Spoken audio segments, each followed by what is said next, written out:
Hello everyone, मैं हूँ सुधा और आप देख रहे हैं मेरा चैनल घर संसार बाई सुधा सिंह। फ्रेंड्स, आज मैं फिर से एक नई रेसिपी के साथ आई हूँ। आज की रेसिपी बहुत ही इंटरेस्टिंग और मज़ेदार है।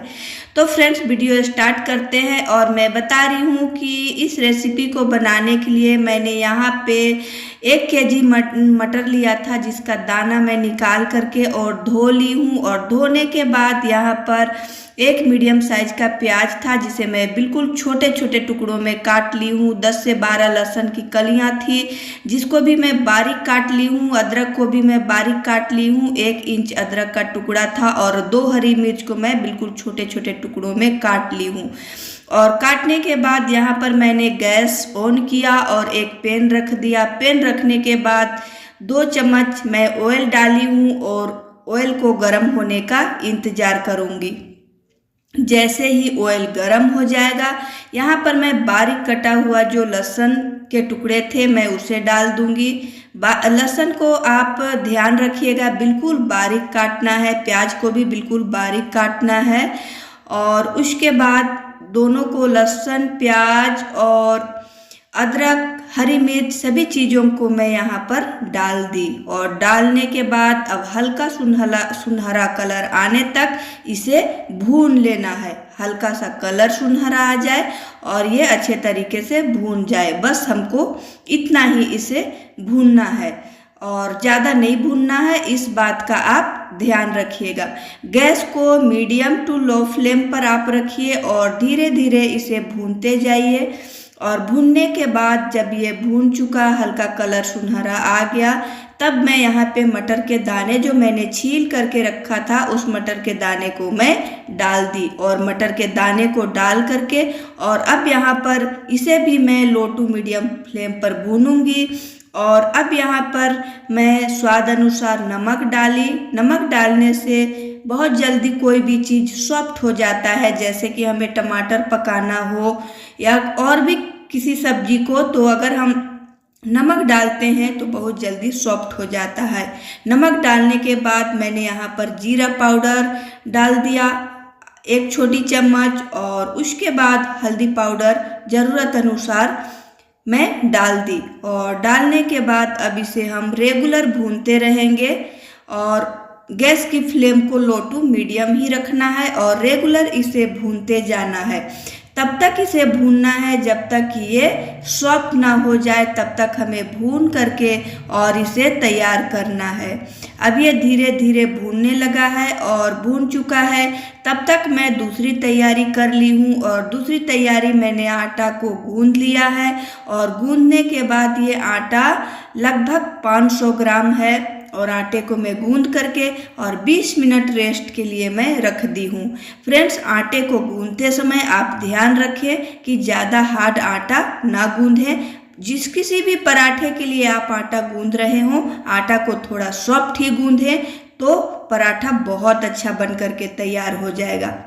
अब यहाँ पर मैं मटर के दानों को दबा करके देख रही थी कि मटर के दाने यहाँ पे पक गए हैं या नहीं। तो मैंने दबा करके देखा, मटर के दाने पक चुके हैं। और अब मटर के दाने को पकने के बाद मैंने गैस की फ्लेम फिर से ऑन किया और ऑन करने के बाद तवा को गर्म होने के लिए रख दिया।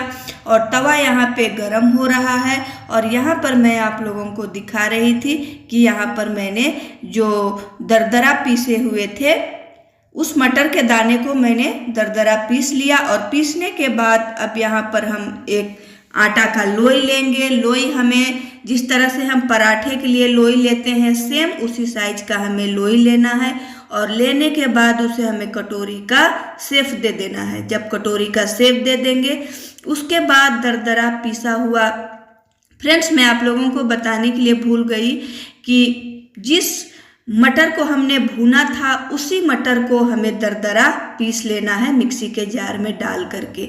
हल्का उसे हम ठंडा करेंगे मटर के दाने को, और ठंडा करने के बाद उसे हम पीस लेंगे दरदरा। और पीसने के बाद कटोरी का शेप दिया मैंने और उसी दरदरे पीसे हुए मटर को मैं इसमें डाल करके स्टफ्ड कर दी। और अब इसे मैं बेल करके तैयार कर ली हूँ। बेलने के बाद आप लोग देख सकते हैं कि परफेक्ट पराठे का इस तरह से होना चाहिए, जो मैं आप लोगों को दिखा रही हूँ यहाँ पर, बिल्कुल ट्रांसपेरेंट लगने लगता है। या तो आप आलू के पराठे बना रहे हो, या आप मटर के पराठे बना रहे हो, या आप गोभी के पराठे बना रहे हो, बिल्कुल इस तरह से ऊपर से ट्रांसपेरेंट अगर दिखने लगा तो आप ये समझ लीजिए कि पराठा बिल्कुल परफेक्ट बन करके तैयार हुआ है। तो फ्रेंड्स, इस तरह से मैं बेल करके तैयार कर ली हूँ। और करने के बाद अब तवा भी गर्म हो चुका है, और गर्म होने के बाद मैं पराठे को डाल दूंगी। यहाँ पर मैं आप लोगों को दिखा रही थी कि मैं 2 से 4 चम्मच घी ली, और घी को लेने के बाद मैंने मेल्ट कर लिया। और करने के बाद अब पराठे को भी लो टू मीडियम फ्लेम पर हम दोनों तरफ से हल्का सीखने देंगे, और सीख करके इस तरह से हम तैयार करेंगे। और उसके बाद हम इसमें घी डालेंगे। जब तक पराठे पक रहे हैं तब तक हम दूसरे पराठे की तैयारी करेंगे। सेम उसी प्रोसेस से हमने एक लोई लिया। लोई लेने के बाद मैं उससे कटोरी का शेप दी, उसमें मैंने स्टफिंग भरी, जो मटर के स्टफिंग मैंने बनाकर रखा है उस मटर के स्टफिंग को मैंने डाला। और डालने के बाद फिर से उसी तरह से पराठे बेल करके मैं रेडी कर लूँगी। और उसके बाद यहाँ पर पराठे सीख करके तैयार हो चुके हैं। और उसके बाद मैं दोनों तरफ से इसमें घी लगा दूँगी, और घी लगा करके मैं पराठे को दोनों तरफ से सेक करके तैयार कर लूँगी।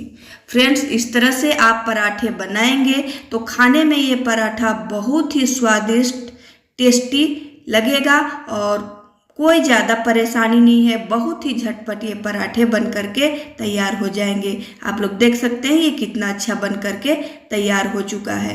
इसे आप किसी भी चीज़ के साथ सर्व कर सकते हैं। इसे आप डिनर में बना सकते हैं, ब्रेकफास्ट में बना सकते हैं, और सभी को खिला सकते हैं। तो इस तरह से आप लोग भी बनाइए, खाइए। और कैसा लगा वीडियो ये आप लोग मुझे कमेंट्स करके ज़रूर बताइएगा।